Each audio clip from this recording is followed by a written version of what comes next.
From Hollywood, it's time now for... Johnny Dollar. Pat McCracken, Johnny, Universal Adjustment Bureau. Oh, hi, Pat. Hey, I thought you were on vacation. I was. I got called back right in the middle of it on account of Ned Grant. You know him? Grant, the Broadway columnist? That's the one. Well, what's he got to do with your vacation? He's heavily insured by one of the companies we represent. And right now, he's taking his vacation. Well? Well, Ned has made a lot of enemies in his time. I know. I read his column. And it looks like one of those enemies is trying to make Ned's vacation permanent. Savvy? I'll be right over, Pat.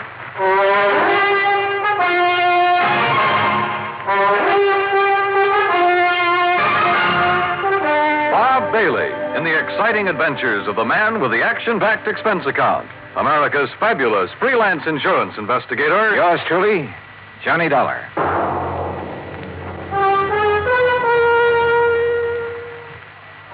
And now, Act One of yours truly, Johnny Dollar.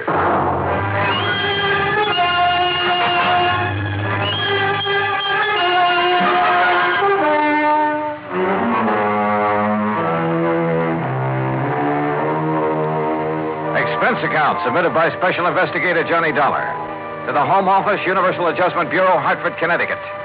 Following is an account of expenses incurred during my investigation of the ideal vacation matter.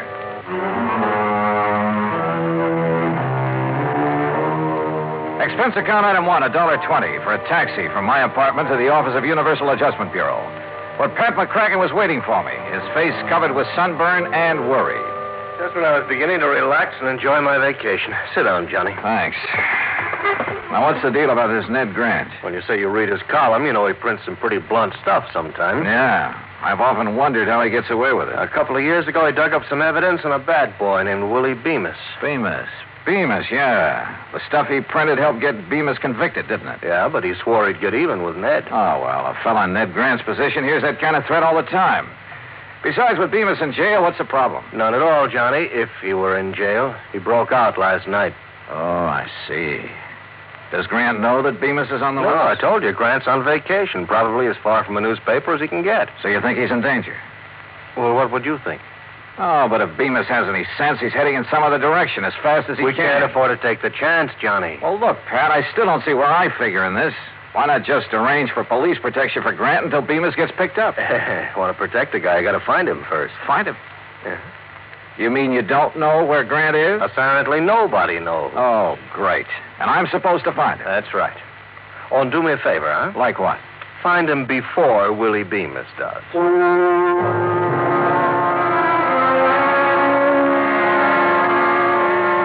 Well, I knew enough about Bemis to realize he wouldn't hesitate to gun down anybody who got in his way, including me. So I headed for New York. That's item two, $23.40. I located the apartment house where Ned Grant lived and had a talk with the manager in his office at the rear of the first floor. I'm sorry, Mr. Dollar, but I really don't have the slightest idea where Mr. Grant went on his vacation. Well, didn't he leave a forwarding address? No, he just told me to hold all his mail for him here until he got back. And he didn't say anything at all that would give you a clue as to where he might have gone? None at all. Oh, great. I don't know if you know Mr. Grant very Not well, personally. but, well, he's unpredictable, let's put it that way. Of course, the kind of life he leads would make a character out of anyone, I guess. You mean batting out that column every day, huh? Yes, and his phone ringing every 10 minutes and strange people traipsing up to see him at all hours. Really, I can understand his not telling anyone where he went on his vacation. He just wanted to get away from it all. He kept saying that this time he was going to have an ideal vacation. Ideal vacation. That could mean anything from a trip to the moon to, well, Lord knows what. Tell me this. Did he take much luggage? Oh, I don't even know, but he hadn't been gone 10 minutes before my phone started ringing with calls for it. Your phone? Oh, yes, Mr. Grant had his disconnected before he left. Tell me, Mr. Dollar, what's so urgent about finding Mr. Grant? There's an escaped convict named Willie Bemis who has it in for him. Oh? He could be looking for Grant. If so, I have to find Grant first. I see. Well, I wish I had more information for you. Oh, I tell you, you might try Miss Anthony. Huh? Possibly she could help you. Well, who's Miss Anthony? Doris Anthony. A close friend of Mr. Grant. Oh? You know where I can find her, where she lives? Well, as I understand it, she has a small apartment somewhere on East 73rd Street. Good, I'll find it. Thanks, Mr. Crothers. I walked outside and hailed a taxi. But then, just as I was about to step into it, I froze. Because I caught a glimpse of somebody walking quickly into the service entrance at the side. And there was just enough light to tell me it was none other than Willie Bemis. I headed back in fast and straight to the door of Crother's little office. The door of it was locked. Crothers, open up. Crothers. Okay, then I'll open it.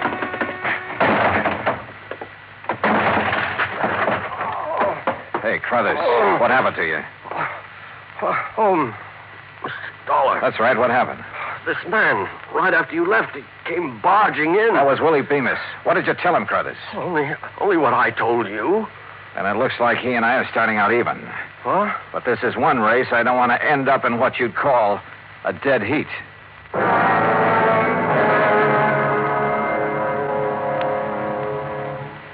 Act two of yours truly, Johnny Dollar, in a moment. And now, Act two of yours truly, Johnny Dollar, and the ideal vacation matter. I looked up Doris Anthony's address on East 73rd and took a cab. That's item 3, $1.75 to her apartment. She was tall, rangy, dark hair. And somewhere along the line, I'd seen her before. But I couldn't remember where. Ned Grant? How would I know where he is? He isn't exactly the sort of guy that lets you in on his plan. Hey, listen, Doris, this may be the oldest line in the book, and I know it, but haven't I seen you somewhere before? Could be. I've been around a while. Like where? Oh, I used to sing in a couple clubs around town. That's where I met Ned. He liked me, so he helped me. In his column, that what you mean? Yeah, that's what I mean. His apartment manager says you're a very good friend of Ned's. He has a lot of girlfriends. My main claim to fame is I'm always handy. Well, look, Grant told the apartment manager he was going to take an ideal vacation. Any idea what that would mean? Or where? Sure. Wherever there are girls. What do you want him for? Somebody's out to get him. What do you mean? Who? Willie Bemis. That name mean anything to you? Bemis is in prison. He was. He's out now. What? When? You didn't know?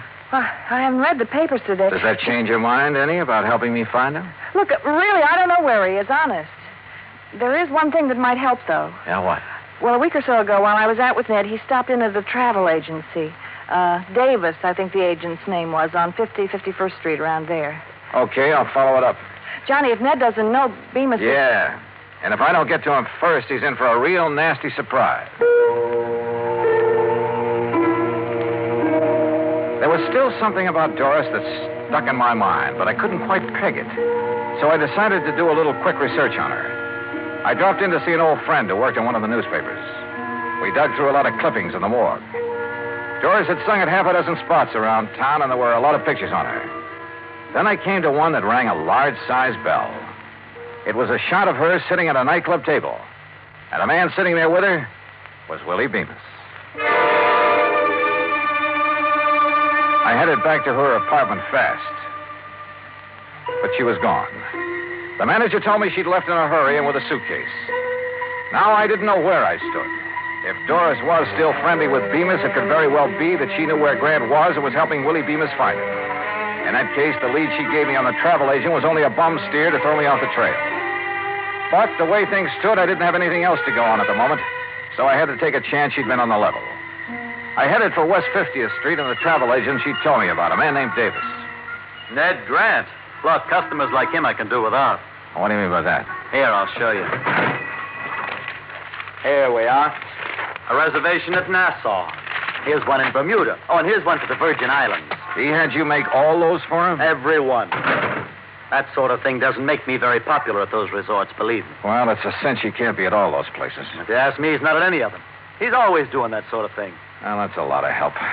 Just the same, I'm going to call those places. Where's your phone? Right there on the desk. But I tell you... Excuse me.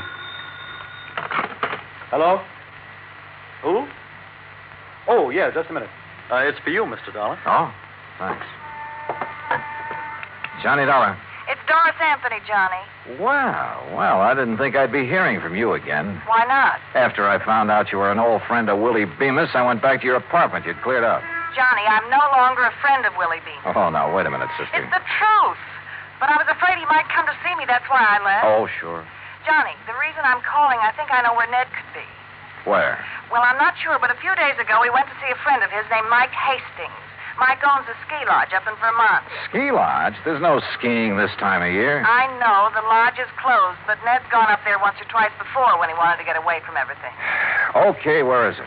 It's called Hastings Lodge, about 20 miles beyond Bradbury, on a little country road. Now, look, I have no choice but to go on up there. Have you told anyone else about this? No, of course not. Okay, Doris. Don't. Expense account item 4, $38.50. Transportation by plane and rented car to Hastings Ski Lodge. As I jounced over the bumpy road up in the Vermont woods, I couldn't help thinking this might be strictly a wild goose chase.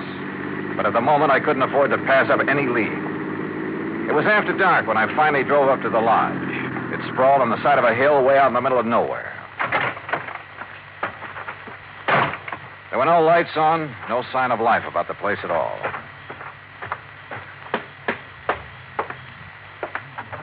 The door was unlocked. Inside, the room was pitch dark with all the curtains drawn. I couldn't find the light switch, but I had a real funny feeling. Like maybe there was somebody else in the room with me. Grant? Grant? Sorry, buddy. You got the wrong party. Bemis. That's right. Willie Bemis. Just hold it right where you are, boy. How'd you find out about this place? What difference it make? Yeah, I guess you got a point there. Except I have a nasty little idea who might have tipped you off. Well, where's Ned Grant? He hasn't shown up yet. So what happens now? So I'll wait for him. What about me? I'll give you 3 guesses about you, but I figure you're only going to need one of them.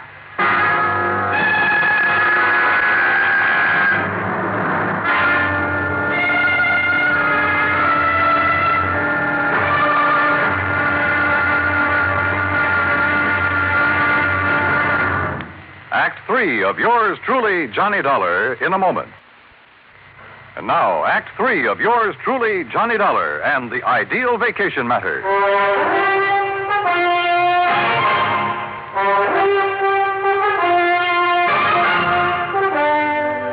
Stand still, Dollar. My gun is on the left, if that's what you're looking for, Bemis. Oh, thanks. So Doris tipped you off, huh? I had a little talk with her. And I thought she was a friend of Grant's. You never know, do you? I guess you're right. Dollar, I'm afraid you're in my way around here, and that means... Well, you get the message, don't you? Yeah, I get the message. You see, you made just one mistake.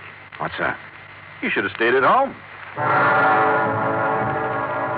Yeah, I should have stayed at home, all right. And if it weren't for Ned Grant, I could have. And then it hit me. Sure. Suddenly I knew what the ideal vacation meant for that crazy Broadway columnist. The answer had been right under my nose from the start. Yeah, I'd finally figured out where Grant was. But it wasn't doing me much good. I had to get out of here, and at the moment, my chances didn't look too good.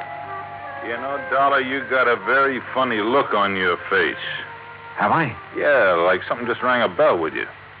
Oh, sorry, Bemis. It's just my normal delirious expression. Okay, funny boy. Play it your way. Over against the wall. Move. Hold it. Listen. There's a car outside. Friend of yours? I don't know. I'm not taking any chances. Now, you answer the door, Dollar. I'll be right behind it, and this gun will be staring at your back. It could be Ned Grant who'd driven up, in which case I'd have to warn him somehow. Or it could be somebody else, in which case I had to grab their car and get out of here. One thing sure, whoever it was, I had to move fast.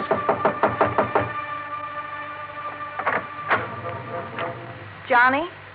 I pulled the door open wide, then threw my weight against it. It slammed into Bemis and flattened him against the wall. He was off balance, so I couldn't. He sprawled and his gun went flying. But I couldn't see where, and I couldn't take time to look. I grabbed Doris. Come on. Come on, now, into the car. Now, you're going to help me for a change. That was Bemis. Don't tell me you're surprised. You're the one who tipped him off about the ski lodge. But, Johnny, I had no choice. He pushed me around. Yeah, sure. Johnny, where are we going? New York. Do you think Ned's there? Doris, I think he's been there right from the start.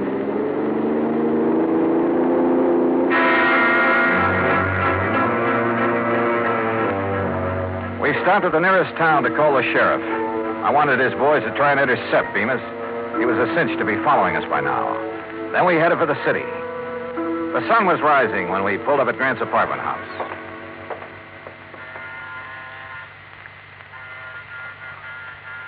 The manager didn't answer. Maybe he's still asleep. Looks like I have to take another chance on you, Doris. I tell you, I'm on the level, Johnny. I sure hope so. I got to get up to Grant's apartment fast. Now, there's a payphone over there in the lobby. Call the police and then meet me upstairs. Go on. Okay, Johnny. I went upstairs and pounded on Grant's door, but no answer. I went to the end of the hall and out onto the fire escape. Yeah, there was a ledge. Carefully, I worked my way along it to a window. It was Grant's bedroom, all right. And there he was, sound asleep, with an empty bottle on the bed table. So my hunch had been right. Sure, it was the ideal vacation for a guy who was pestered by everybody in town. Tell everyone you're leaving the city, then disconnect your phone and hole up in your apartment for some real peace and quiet. I went to the front door. Doris? Yes, Johnny, let me in. Okay, just a sec. Well, Doris, I was... Well. Well. If it ain't Johnny Dollar. Hello, Bemis. Now, ain't this nice? So you did it again, Doris. Honest, Johnny, I couldn't help it. He has a gun. He made me. Yeah, sure. Pretty smart, huh, Dollar? Finding Ned Grant for me? You know, I don't think I'd ever thought of looking for him here. But you did, so you're a smart boy. Okay, now look, Bemis. Don't interrupt me while I'm talking. Like I was saying, I'm much obliged to you for helping me find Grant. Now that I got him, okay. So I don't need you around anymore. No, don't! Slowly and with a smirk on his face, Bemis raised his gun until it pointed straight at my head. It flew out of his hand. The shot had come from outside, down the hall. Suddenly, the corridor was swarming with police. Bemis dove for his gun. Well, you don't get me. Instead, he collected the butt of one over his left ear. Thank goodness they got here. So you did call the police after all? You bet I did. Now, do you believe I'm on the level? Yeah, Doris, I guess I do. And you took a mighty good way to prove it. What's going on here? Ned. So you finally woke up, or sobered up. Hey, that's Willie Bemis they're carting away. It sure is. Well, what's he doing here? What's going on, huh? Hey, look, Bright Eyes, you better go on back to bed. But I don't understand. Just write the whole deal off as a bad dream, huh?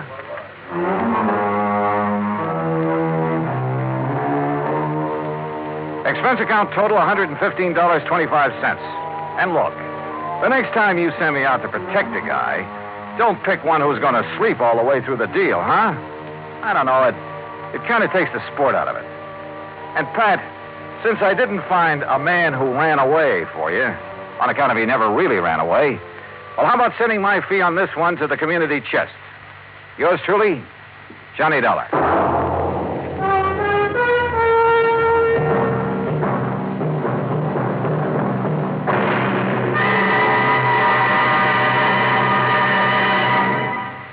Our star will return in just a moment.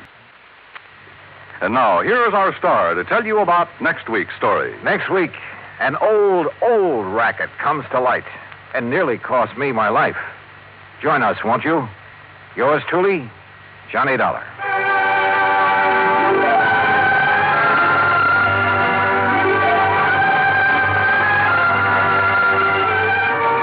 Yours truly, Johnny Dollar, starring Bob Bailey, originates in Hollywood. Written by Robert Wright, it is produced and directed by Jack Johnstone. Heard in our cast were Mary Jane Croft, Lawrence Dobkin, Joseph Kearns, Jack Edwards, Barney Phillips, and Byron Kane.